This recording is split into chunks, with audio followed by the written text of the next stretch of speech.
As your morning alarm blares, you mutter to yourself, "Why did I set it so early?" While brushing your teeth, you think, "I need a haircut." Unless, rushing out the front door, you reach for your keys and realize they're not there. Frustrated, you shout, "I can't do anything right!" just in time to notice your neighbor. Being caught talking to yourself can feel embarrassing, and some people even stigmatize this behavior as a sign of mental instability. But decades of psychology research show that talking to yourself is completely normal. In fact, most, if not all of us, engage in some form of self-talk every single day. So, why do we talk to ourselves? And does what we say matter? Self-talk refers to the narration inside your head, sometimes called inner speech. It differs from mental imagery or recalling facts and figures. Specifically, psychologists define self-talk as verbalized thoughts directed toward yourself or some facet of your life. This includes personal conversations like, "I need to work on my free throw."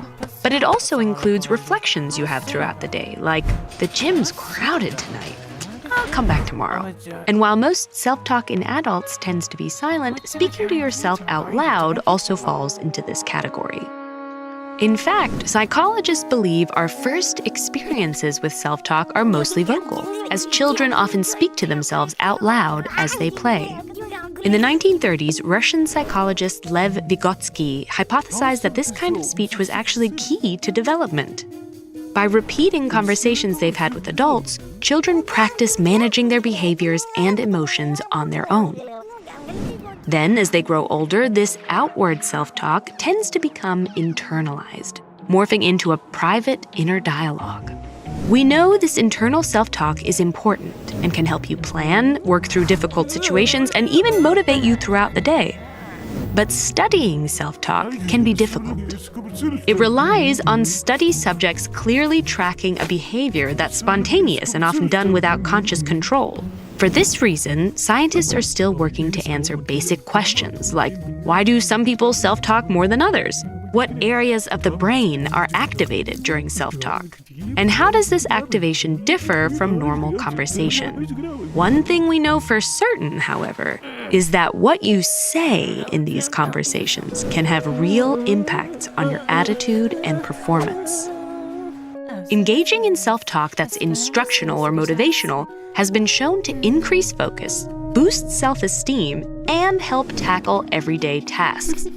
For example, one study of collegiate tennis players found that incorporating instructional self-talk into practice increased their concentration and accuracy. And just as chatting to a friend can help decrease stress, speaking directly to yourself may also help you regulate your emotions.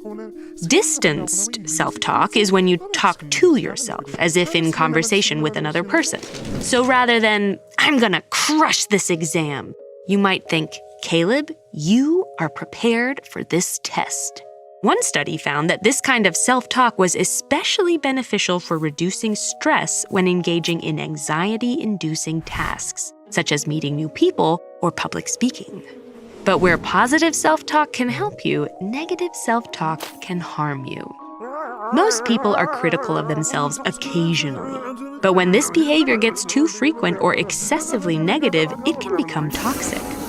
High levels of negative self-talk are often predictive of anxiety in children and adults. And those who constantly blame themselves for their problems and ruminate on those situations typically experience more intense feelings of depression. Today, there's a field of psychological treatment called cognitive behavioral therapy, or CBT, which is partially focused on regulating the tone of self-talk. Cognitive behavioral therapists often teach strategies to identify cycles of negative thoughts and replace them with neutral or more compassionate reflections. Over time, these tools can improve one's mental health. So the next time you find yourself chatting with yourself, remember to be kind. That inner voice is a partner you'll be talking to for many years to come. Do you ever have trouble concentrating on and completing tasks? Learn more about the relationship between self-talk and procrastination with this video. Or for more actionable, science-based advice on how to build strengths of heart, mind, and will, visit ed.ted.com/buildcharacter.